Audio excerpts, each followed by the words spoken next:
Que a quantidade de pedágios pela região incomoda os motoristas já não é novidade. Mas você tem ideia de quantas vezes você é cobrado ao andar pelas estradas da região? A nossa equipe fez algumas contas que reforçam por que o pessoal reclama tanto e por que a cada viagem fica a sensação de prejuízo no bolso.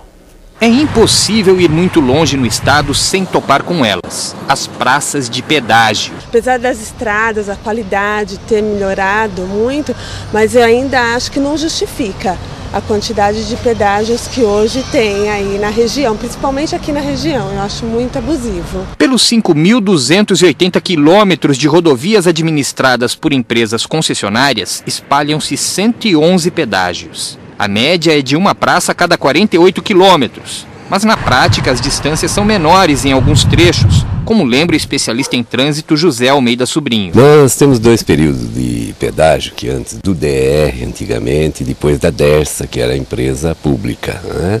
Nesse período havia uma política de implantação de pedágios para se evitar pedágios a menos de 50 quilômetros um do outro. Hoje essa distância reduziu bastante, né? Em determinados casos até 30 quilômetros. Desde que o programa de concessões de rodovias foi implantado em 98, a média indica a instalação de mais de 9 praças de pedágio por ano no estado. É como se a cada 40 dias o motorista tivesse que se preocupar com um novo local de cobrança nas estradas. Mas para muitos motoristas, o que mais incomoda quando o assunto é pedágio é a relação custo-benefício.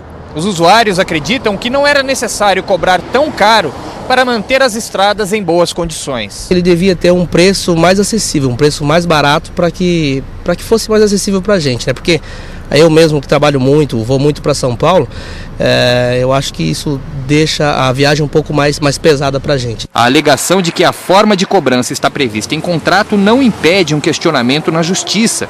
É o que diz o especialista em trânsito. Eu acho que seria a hora do Ministério Público começar a investigar isso e buscar aí uma solução que não cause tanto prejuízo ao usuário.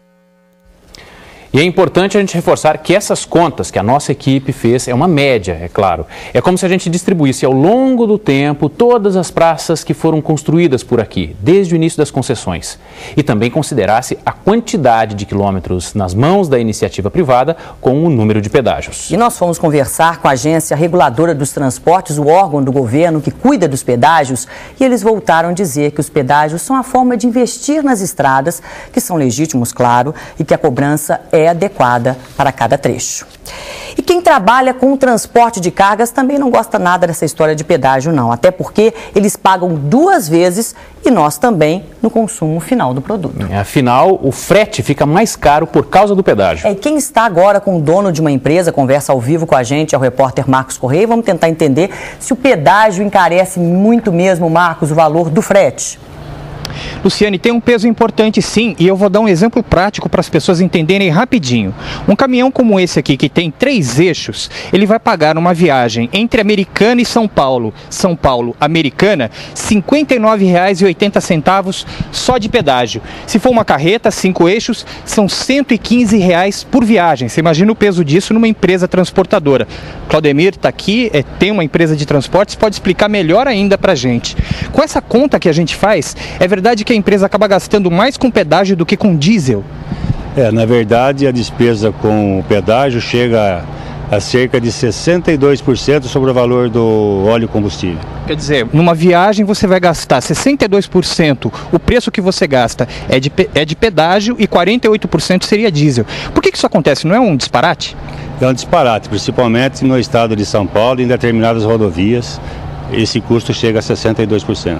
Ok, obrigado pela entrevista aqui pra gente. Você vê, Eduardo, a situação é grave mesmo, né? Ô Marcos, agora, esse valor ele consegue ser absorvido pela empresa ou não tem jeito? Ele vai parar no bolso do consumidor mesmo?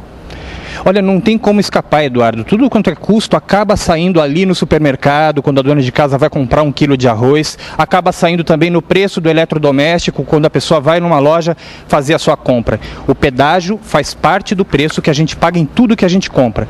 E olha só um outro dado preocupante. Você imagina que uma carreta que faça uma viagem todos os dias durante um ano, do Porto de Santos até Ribeirão Preto, no final desse ano, só de pedágio, o dono dessa carreta vai ter gasto o suficiente para comprar uma outra carreta.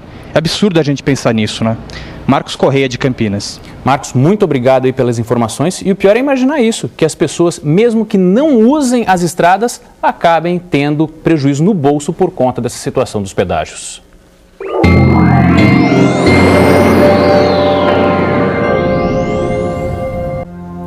A partir de hoje, o tempo muda em todo o estado de São Paulo.